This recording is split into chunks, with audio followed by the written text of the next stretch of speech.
နော်ဖောအထားနဲ့ကိစ္စတွေလူမှုကွန်ရက်ပေါ်မှာပြန့်နှံ့လာပြီးတဲ့နောက်လွှမ်းပိုင်ကိုတိတိတသားရှောင်နေခဲ့တဲ့တရုတ်ဆောင်နန်းစုရည်ဆိုမင်္ဂလာပါပရိသတ်ကြီးရေတရုတ်ဆောင်နန်းစုရည်ဆိုနဲ့လွှမ်းပိုင်တို့နှစ်ယောက်ကတော့နှစ်ဦးသားကန်ဆက်ကြတယ်လို့ဆိုကကြော်ညာတွေလက်ခံရိုက်ကူးတာတွေနိုင်ငံခြားကိုအတူတူခရီးထွက်ပြီးတော့ရှောက်လေကြတာတွေပွဲတွေတိုင်းမှာအမြဲတမ်းအတူတူတပူးတွဲတွဲရှိခဲ့တာတွေကြောင့်ကန်ဆက်တယ်ဆိုတာတွေထက်ရင်းနှီးမှုတွေရှိခဲ့တယ်လို့ပရိသတ်တွေကခံမှန်းခဲ့ကြတာဖြစ်ပါတယ်အဆိုတော်လွှမ်းပိုင်ကတော့နိုင်ငံကျော်အဆိုတော်တယောက်မဖြစ်ခင်အနာဂရောင်းမှာကလေးကအဆိုတော်ဘော်ဘီဆောက်စာနဲ့ချစ်သူတွေဖြစ်ခဲ့ကြတာဖြစ်ပြီးနှစ်ဦးသားအတူတူတည်ဆိုခဲ့ကြတဲ့ခုံလိုက်ဆိုတဲ့တခြင်းလေးကြောင့်လည်းပရိသတ်တွေကပို့ပြီးတော့တတိထားမိခဲ့ကြတာလည်းဖြစ်ပါတယ်။လွှမ်းပိုင်နဲ့ဘော်ဘီဆောက်စာတို့နှစ်ယောက်ဟာချစ်သူတက်တန်း73နှစ်ကျော်ကြာတဲ့အထိလက်တွဲလာပြီးတဲ့နောက်တတိယလူအဖြစ်နော်ဖောအေထားကဝင်လာခဲ့တာကြောင့်လမ်းခွဲပြက်ဆဲခဲ့ကြတာလည်းဖြစ်ပါတယ်။ဒါပေမဲ့အဲ့ဒီအချိန်တုန်းကတော့နော်ဖောအေထားနဲ့လွှမ်းပိုင်တို့ကိစ္စကိုအားလုံးကမရေမိခဲ့ကြပေမယ့်ပြီးခဲ့တဲ့လပိုင်းအတွင်းမှာအဆိုတော်လွှမ်းပိုင်ကဘော်ဘီဆောက်စာနဲ့သူနဲ့နှစ်ယောက်ကြားထဲမှာ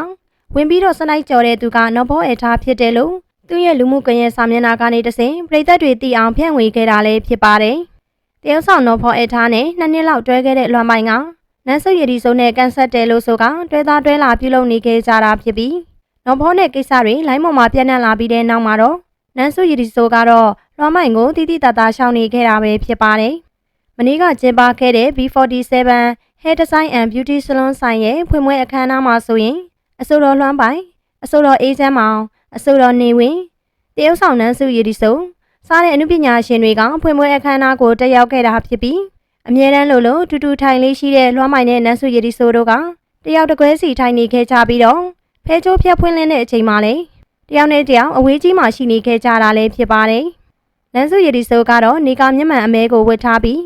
လွှမ်းပိုင်ဘက်ကိုလုံးဝလှည့်မကြည့်တာကိုပရိသတ်တွေကသတိထားမိခဲ့ကြပါတယ်။မချော3ယောက်ကိုတယောက်ဖြစ်ခဲ့တဲ့အဆိုတော်လွှမ်းပိုင်ကတော့အခုလက်ရှိမှာ3ယောက်စလုံးရဲ့အမုန်းတွေကိုသာလက်ခံရရှိနေပြီးတော့ပွဲပြီးရမလို့ဖြစ်နေတာလည်းဖြစ်ပါတယ်။